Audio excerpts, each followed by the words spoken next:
আমাদের সাথে মঞ্চে রয়েছেন আমাদের রাজ্য মন্ত্রিসভার অন্যতম সম্মানীয় সদস্য শ্রী জিতেন চৌধুরী, আমাদের রাজ্য সরকারের সম্মানীয় মুখ্য সচিব শ্রীযুত পান্ডা এবং যারা এই অনুষ্ঠানের আয়োজক তার যিনি মূল কর্ণধার শ্রীযুত সৌমেন সরকার। আর আপনারা আজকে সারাদিনই বলা যায় একটি হিম শীতল দিন, ঘর থেকে বেরোনোই ভীষণ দায়, কিন্তু তারপরেও সূর্যাস্তকে উপেক্ষা করে এই শীতের যে হিমেল হাওয়া তাকে উপেক্ষা করে যারা উপস্থিত হয়েছেন আপনাদের সবাইকে ইংরেজি নববর্ষের শুভেচ্ছা জানাচ্ছি। এই অনুষ্ঠানে সমবেত হওয়ার জন্য আন্তরিকভাবে অভিনন্দন জানাচ্ছি। সৌমেন সরকার এই যে উদ্যোগটি গ্রহণ করেছেন, এটা নিমন্ত্রিত হওয়ার আগে আমার জানা ছিল না। আমি গত নভেম্বর মাসের 26 এবং 27 তারিখ রাজস্থানে ছিলাম। তারপরে আমি ওখান থেকে ফিরে এসে একটা চিঠি পাই, এরকম একটা অনুষ্ঠান হবে আজকের সন্ধ্যার উল্লেখ করে, সেখানে যেতে আমি থাকি। আমি প্রথম একটু সন্দেহ করছিলাম, কারণ আপনারা জানেন এখন তো এই চিট ফান্ড ইত্যাদির দৌলতে প্রায় প্রতিনিয়তই একটার পর একটা এরকম আপনার কেবল চ্যানেল খুলছে, নানা ধরনের পত্রপত্রিকা বেরোচ্ছে, ম্যাগাজিন বেরোচ্ছে।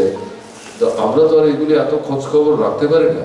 আমাদের ডাকলে পরে স্বাভাবিক আমরা একটা প্রশাসনের সঙ্গে যুক্ত আছি, আমাদের তো এই আহ্বানগুলো অস্বীকার করা একটু কঠিন। আমরা সময় থাকলে আমি অন্তত যাওয়ার চেষ্টা করি, কিন্তু এই চিট ফান্ড ইত্যাদি সম্পর্কে একটু সতর্ক হওয়ার চেষ্টা করছি। এই কারণে আমরা যদি এই জাতীয় অনুষ্ঠানগুলিতে যাই, সাধারণ মানুষ উৎসাহিত হবেন, সরকারের লোকরা যাচ্ছেন, তাহলে এতে টাকা পয়সা রাখতে আপত্তি কি? এই কারণে এখন এই সম্পর্কে একটু সতর্ক হচ্ছি। খোঁজ নেওয়ার আমি চেষ্টা করলাম, যাই হোক তার পরবর্তী সময় খোঁজ নিয়ে জানতে পারলাম যে না, এটা এরকম না। আমাদের ত্রিপুরার কিছু লোক তারা এটা নতুন করে চালু করেছেন, তার সাথে চিট ফান্ডের কোনো সম্পর্ক নেই। এটা আশ্বস্ত হওয়ার পর আমি বললাম ঠিক আছে, অনুষ্ঠানে আমি যাবো। তারপর তো সৌমেনবাবু আসলেন, তিনি ফোন করলেন আমেরিকা থেকে, মাঝে মধ্যেই ফোন করেন। তখন তিনি কথাটা পারলেন, তখন আমি একটু পরিষ্কার করলাম। তো যাই হোক, ওনার মুখ থেকে আপনারা শুনলেন। আমি মানে এই ওয়েবসাইটটির সম্পর্কে প্রাথমিক যে আমার যোগাযোগ বা ধারণা, সেটা আপনাদের সামনে সংক্ষেপে তুললাম।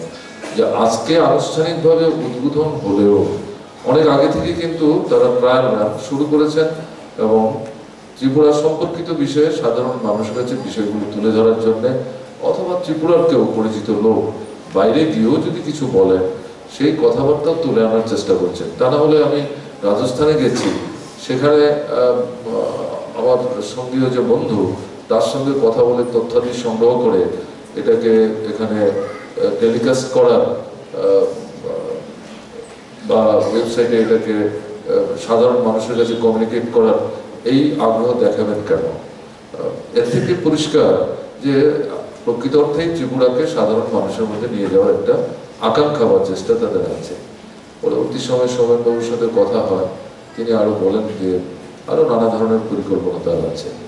তো আমি যেটা বলবো, এই জাতীয় কাজ করছেন, খুব ভালো উদ্যোগ নিয়েছেন, খুব ভালো। আপনি ত্রিপুরার ছেলে, আমেরিকায় থাকেন, অনেকদিন হয়ে গেছে, হয়তো বাকি জীবনের অধিকাংশ সময়টা আপনি আমেরিকাতেই কাটাতে পারেন, মাঝে মাঝে আপনি ত্রিপুরায় আসেন। এই যে ত্রিপুরাকে নিয়ে আপনি ভাবছেন, ভুলে যাননি, অনেকেই ভুলে যায়, এটা হচ্ছে একটা খুব ইতিবাচক দিক। তার জন্য আপনাকে নিশ্চয়ই ধন্যবাদ জানাবো। কিন্তু যে কাজটিতে হাত দিয়েছেন, এই কাজের সঙ্গে যুক্ত আরো নানা ধরনের ব্যক্তি বিশেষ সংস্থা সংগঠন আছে, থাকবে। এখানে কিন্তু একটা মানে প্রতিযোগিতা থাকবে, কিন্তু প্রতিযোগিতা থাকা তো খারাপ না। সুস্থ প্রতিযোগিতা, এটা সমাজের সুস্বাস্থ্যের লক্ষণ। এর মধ্যে কতগুলো নেতিবাচক বিষয় কিন্তু চলে আসে, ঈর্ষা কাতরতা, ঈর্ষাপরায়ণতা। তো সেখানটা সজাগ থাকবেন। এই ধরনের প্রতিযোগিতায় আপনি বা আপনার এই সংস্থা বা এই সাইটটি যাতে জড়িয়ে না পড়ে, সেদিকটায় নজর রাখা দরকার। এরকম হবে আপনি আপনার নিজের কাজ নিষ্ঠার সাথে করার মধ্য দিয়ে প্রকৃত অর্থে যদি যে লক্ষ্য উদ্দেশ্য নিয়ে এই কাজটা আপনি হাতে নেবেন, এটা যদি করতে পারেন তাহলে আপনি প্রতিষ্ঠা নিশ্চয়ই অর্জন করবেন, সাধারণ মানুষের কাছ থেকে সমর্থন পাবেন, তাদের দৃষ্টি আকর্ষণ করতে। কাজে এই দুটো দিকে উপস্থিত করবেন, এতে অসুবিধার কিছু নেই। জেনে বুঝে যিনি আসবেন আসবেন, যিনি আসতে চাইবেন না জোর করে তো কাউকে আনা যাবে। এই চলার পথে ইনফো ওয়েব যদি খানিকটা সাহায্য করে ভালো মন্দ কি, এবং এই সাথে আমরা বলবো ইনফো ওয়েবে এসেই যাতে এই প্রয়াস শেষ না হয়, আরো নতুন নতুন মানুষ আসুন না এই ফিল্ডে। যত বেশি আসবেন তত ত্রিপুরা লাভবান হবে, প্রতিযোগিতা হবে, তাতে কোয়ালিটি ইমপ্রুভ করবে। আশা করবো ইনফো ওয়েব তার কোয়ালিটি মেনটেন করে, তার যে ঘোষিত লক্ষ্য সেই লক্ষ্যে স্থির থেকে সামনের দিনে ভালো কাজের মধ্য দিয়ে ত্রিপুরা উত্তর পূর্বাঞ্চল দেশের মানুষের দৃষ্টি আকর্ষণ করতে সক্ষম হবে। এই প্রত্যাশা ব্যক্ত করে একটু বেশি সময় বললাম, মার্জনা করবেন। আমি আমার কথা বলা শেষ করব, আপনারা ভালো থাকবেন।